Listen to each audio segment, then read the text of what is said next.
Hi guys! Welcome back to Surely Guided!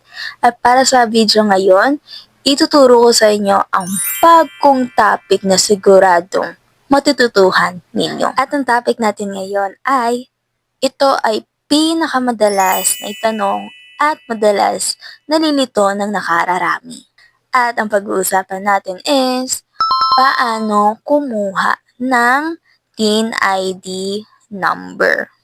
Kaya kung gustong malaman ang madali at tamang proseso, panoorin ito hanggang dulo. Bago tayo magsimula, huwag kalimutang mag-like, mag-share, mag-subscribe, and comment to my YouTube channel. Kaya, arat na!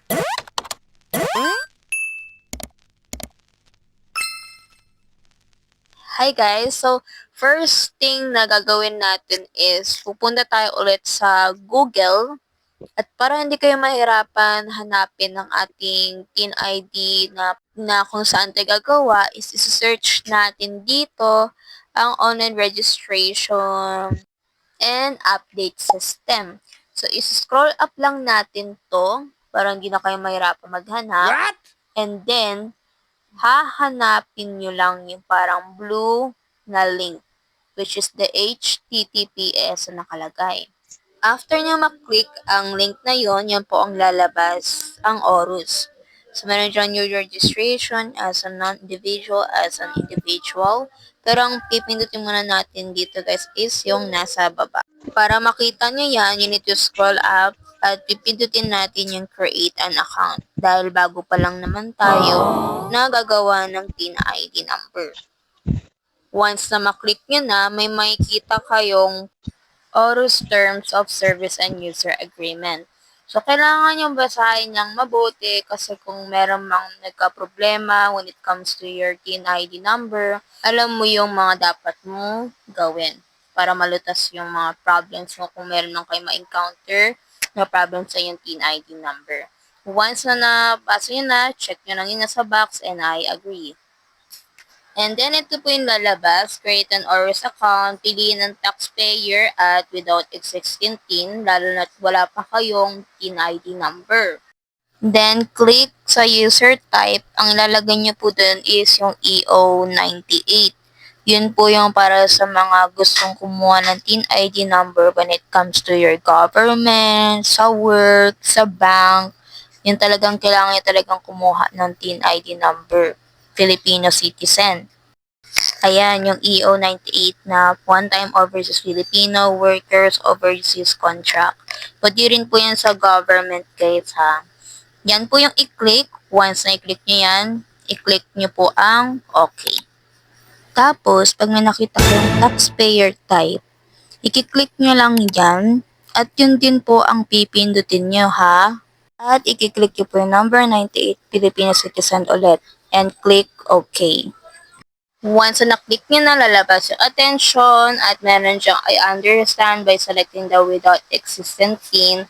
At take note guys, hindi po tayo pwedeng dumoble ng TIN ID number. Isang beses lang po kayo gagawa ng TIN ID number. Pwede po kayong makasuhan at magmulta pa kayo ng 1,000 pesos. Kaya tignan mabuti kung meron pa kayong TIN ID number na isa lang or baka na doble. Okay? Check nyo palagi yan para hindi kayo magka-problema.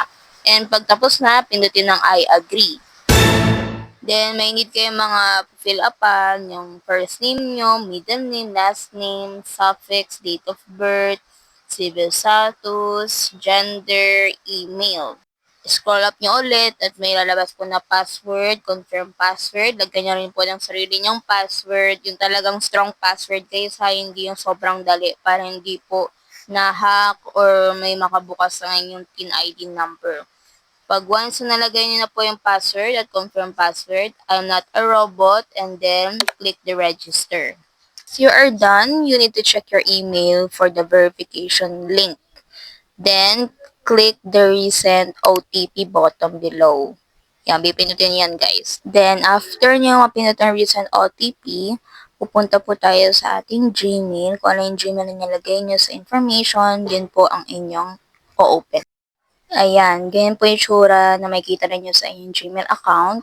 So, yung verify your account, yun po yung i-click natin. So, click na po natin yung verify your account.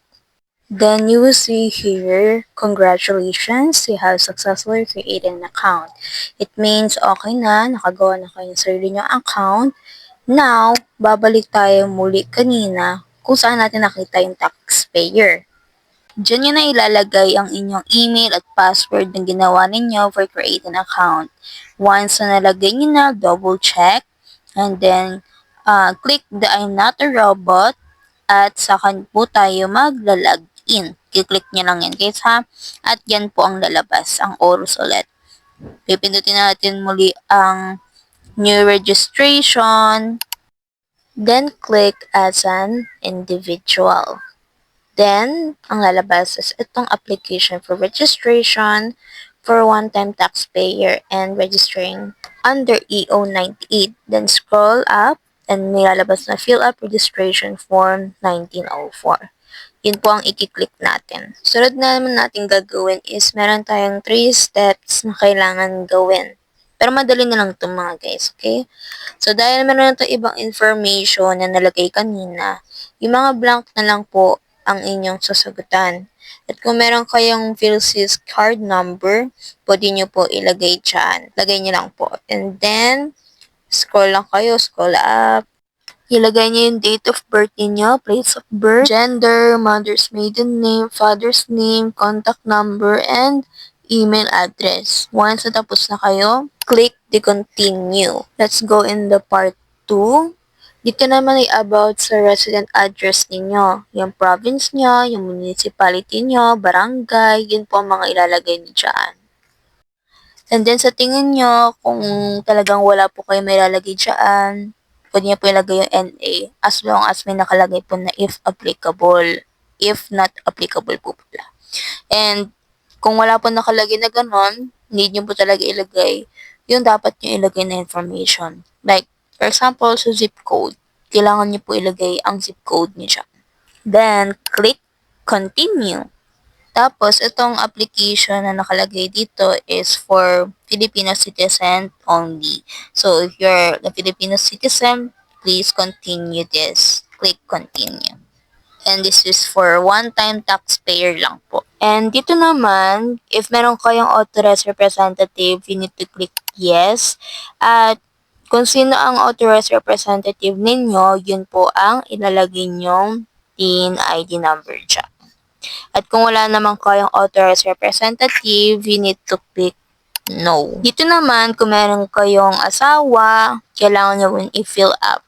Pag wala naman, pwede na tayo mag-proceed sa upload for JPEG. Tapos, dyan nyo i-upload yung government issued ID ninyo at yung habang hawak ninyo yung inyong government ID, like selfie with your government ID. Pag done na, click continue. And then, ito na lalabas ang buong information na nilagay natin kanina. Kaya tayo may ganyan is, the reason is, para makita ninyo if tama lahat ng information na in-input nyo dito sa ating ORUS or TIN ID. At sa tingin nyo, kung sure na kayo at na-double check nyo lahat ng information, pwede nyo na po i-check lahat ng nasa square and then submit application.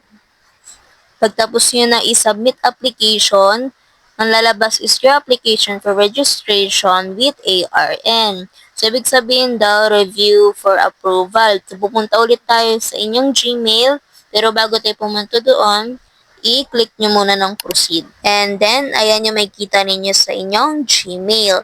Pag nakita ninyo rejected, yun ang ibig sabihin na pwede na kayong pumunta sa PIR. Doon kayo magtatanong kung paano gagawin pag rejected. Kasi based on my experience, bago ko makuha ang TIN ID number or kumuha ng digital TIN ID number is may kailangan i-approve ang mismong staff ng BIR. Ganun yung ginawa sa akin. Kaya nag-proceed siya, tapos naging okay na yung aking TIN ID number.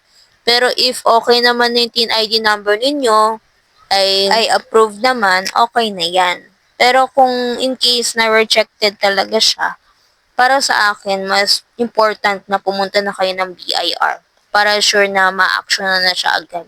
Kasi nakagawa naman na tayo ng information sa mismong ORS eh.